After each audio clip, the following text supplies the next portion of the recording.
Olá, queridos alunos, tudo bem? Eu me chamo Nayara, sou professora de língua portuguesa e hoje nós estudaremos sobre denotação e conotação. Vamos lá entender o que é isso. O que estudamos e o que ainda vamos estudar. Na aula anterior, estudamos estratégias de leitura e dicas para compreender um texto narrativo, no caso, a crônica. Na aula de hoje, vamos entender o sentido conotativo e o sentido denotativo e identificar em uma crônica. Antes de lermos a crônica, vamos relembrar o conceito de conotação e denotação. O que é, então, conotação e denotação? A conotação e a denotação são manifestações da linguagem que estão relacionadas com os significados das palavras ou expressões de um enunciado. O que é a denotação? A denotação é o uso do sentido literal ou real da linguagem em uma declaração. Quando utilizada, ela não proporciona espaço para outras interpretações, sendo, portanto, objetiva e precisa. Por esse motivo, a denotação compreende o sentido dos dicionários, ou seja, o sentido próprio, original e direto das palavras. Assim, a intenção de um enunciado, de uma enunciação denotativa, é emitir a mensagem ao receptor, de modo que ela não seja interpretada ou decifrada de outra maneira.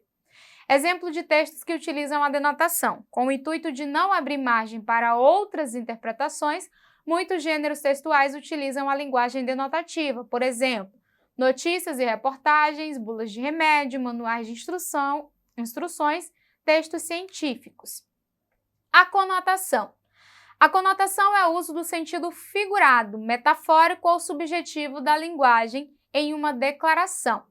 Quando utilizada, ela proporciona interpretações abstratas que vão além do sentido real das palavras, ou seja, das definições que aparecem nos dicionários. Por esse motivo, ela recorre ao uso das figuras e vícios de linguagem para a transmissão das mensagens. Dessa maneira, amplia-se o sentido das palavras, dando lugar à análise do que está implícito no texto. Exemplos de textos que utilizam a conotação. Textos literários, como poemas, crônicas, novelas, mensagens publicitárias, charges e tirinhas, histórias em quadrinho. Sentido conotativo e sentido denotativo. Como vimos acima, o sentido conotativo é expresso pelo uso da palavra ou expressão em um sentido figurado, subjetivo ou expressivo. Ele depende do contexto em que é empregado, sendo muito utilizado na literatura.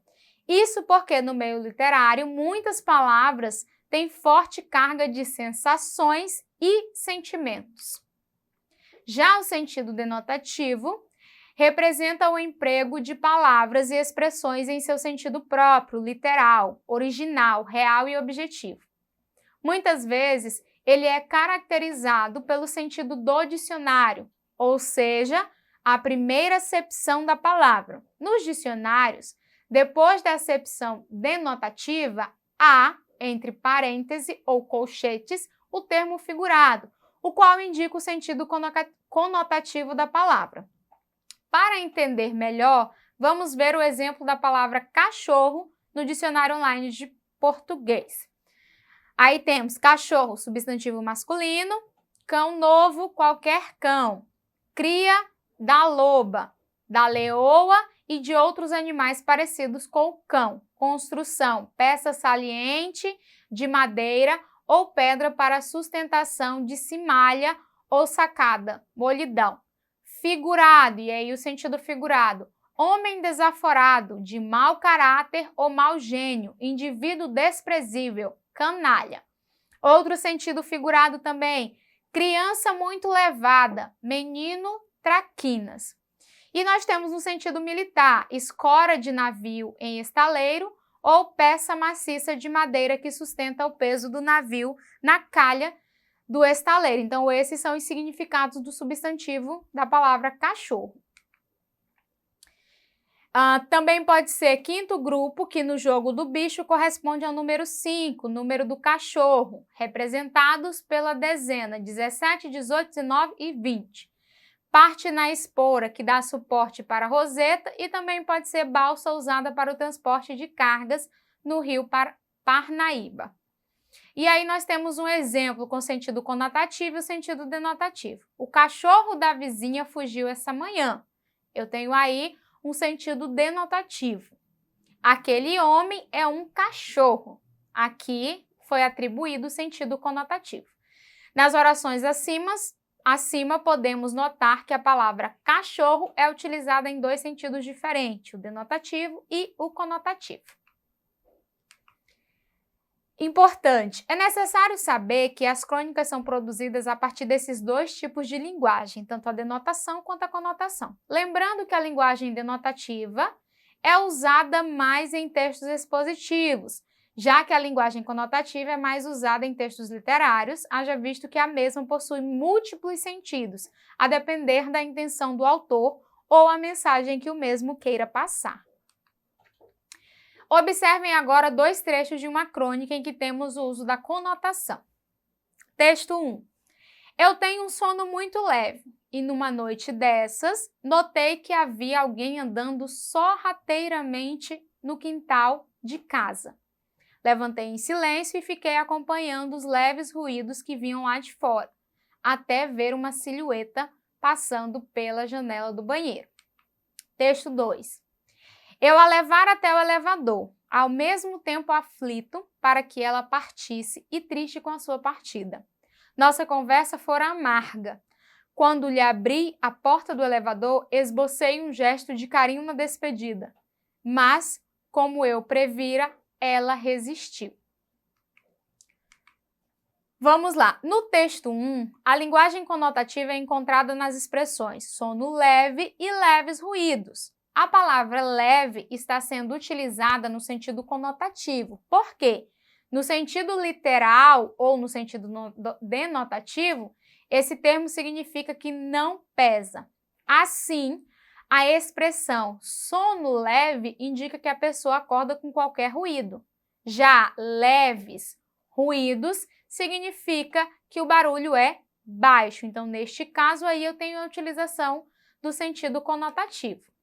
No texto 2, o sentido conotativo é indicado pelo uso do termo amarga. Uma conversa amarga significa que ela foi triste e causou dor, ressentimento.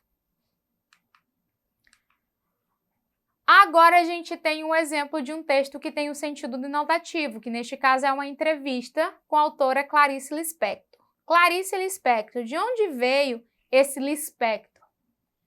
É um nome latino, não é? Eu perguntei a meu pai desde quando havia Lispector na Ucrânia. Ele disse que há gerações e gerações anteriores. Eu suponho que o nome foi rolando, perdendo algumas sílabas e foi formando outra coisa que parece lis e peito em latim.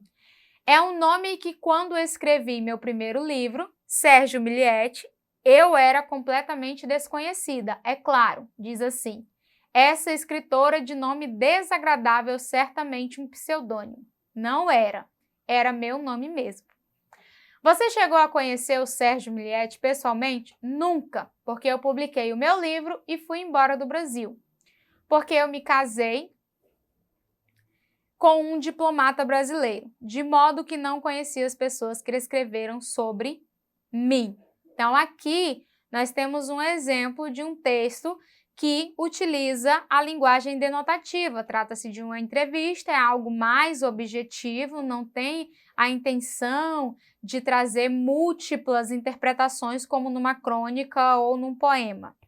Vamos continuar. E agora a gente vai para a parte, vamos exercitar o que nós aprendemos. Exercitando, texto 1. No meio do caminho tinha uma pedra no meio do caminho. Tinha uma pedra, no meio do caminho tinha uma pedra. Esse é um trecho do poema do Carlos Drummond de Andrade. Texto 2. As lavadeiras de Mossoró, cada uma tem sua pedra no rio. Cada pedra é herança de família, passando de mãe a filha, de filha a neta, como vão passando as águas no tempo. A lavadeira e a pedra formam um ente especial, que se divide e se reúne ao sabor do trabalho. Se a mulher entoa uma canção, percebe-se que nova pedra a acompanha em surdina. Então, a gente tem outro trecho de poema do Carlos Drummond de Andrade. Vamos à questão. Com base na leitura dos textos, é possível estabelecer uma relação entre forma e conteúdo da palavra pedra por meio da qual se observa o emprego em ambos os textos do sentido conotativo da palavra pedra, a identidade de significação, já que nos dois textos pedra significa empecilho, a personificação de pedra, que em ambos os textos adquire características animadas, ou o predomínio no texto do sentido denotativo de pedra como matéria mineral sólida e dura. Então, vamos ver qual a alternativa correta. Neste caso, a alternativa correta é a letra A, tá? Nos dois textos, a palavra pedra adquire outro significado e, por isso, está em sentido figurado. No texto 1, pedra significa um obstáculo, ou seja, algo que está dificultando a passagem. Da mesma forma, no texto 2, ela representa uma dificuldade, um empecilho na vida das lavadeiras. E para não esquecer, denotação, palavra, apresenta seu sentido original, impessoal. É só você lembrar de dicionário, denotativo de dicionário. E a conotação, a palavra, apresenta outro significado, temos outras interpretações. Então, essa foi a nossa aula de hoje. Não esqueçam de acessar a plataforma Eduque para mais informações.